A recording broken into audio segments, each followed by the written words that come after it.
to Lions -3 or -2.5 in some spots at the Vikings. This is, or -3.5 in some spots, excuse me.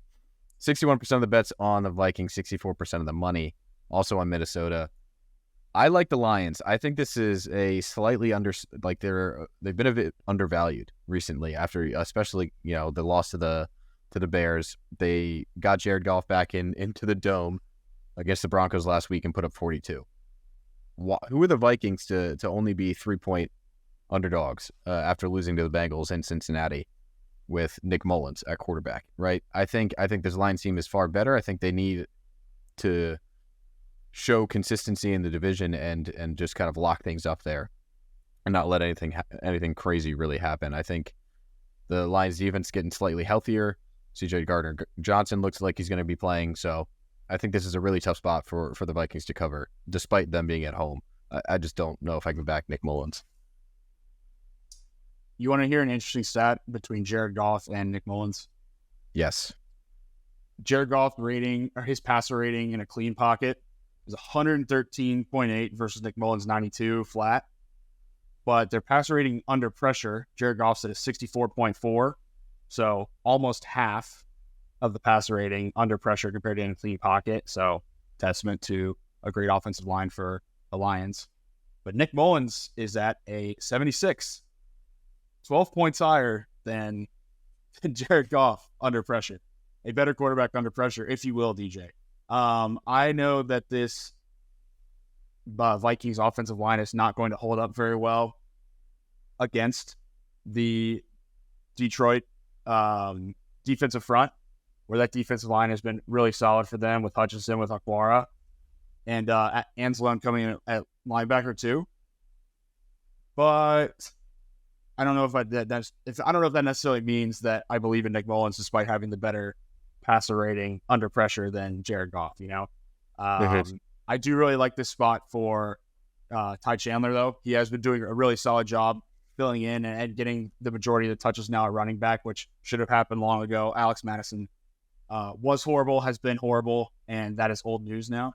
But in regards to picking a side, man, I don't want anything to do with this one because I totally agree. I think that the Lions are being a little undervalued here, but rightfully so. They've had a few weird spots where they've dropped the ball. They've been huge letdowns, and I don't really trust that defense unless we're talking about the defensive front because I think that their D-line and their linebackers are solid, but I don't really trust a lot of the other areas of that defense, and a lot of it shows it. Like their defense, according to PFF power ranks, is 26th.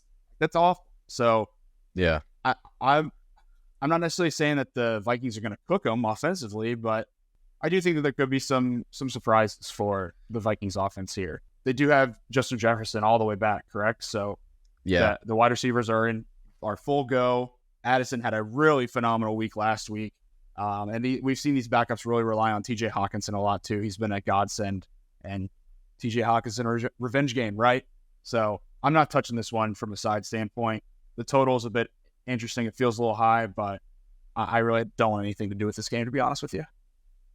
Yeah, I think it'll be good. I mean, the Lions, I think, can clinch the NFC North with a win. So I really think they're going to be motivated. And I don't like that the Lions now moving to 3.5. When it was 2.5, it was kind of like that. This is the play. But now it gets a bit iffy with the Lions having to go to Minnesota, albeit it's still a dome for Jared Goff to be okay in. And I think they're getting healthier day by day. So I definitely lean Lions.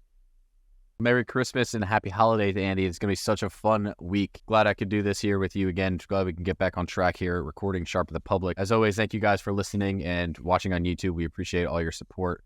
As always, we're here every week breaking down the public betting trends, public betting data, and everything that's going on in the world of the NFL. So hopefully you guys enjoy. Please like, subscribe, comment, do all that fun stuff. If you're on YouTube, please follow and rate. If you're on Spotify or any of the other podcast platforms, we appreciate your guys' support as always. Keep following us on Twitter at DJHH Sports and at AndyHH Sports. We're putting out a lot of plays. We got a lot more content coming your way. Things are going to get so much more exciting here as we turn the corner into the postseason and then even into the offseason. We got a lot of fun plans over at happyhoursports.net. So thank you guys so much. I love you all. Merry Christmas and happy holidays. The boys bet better with beer.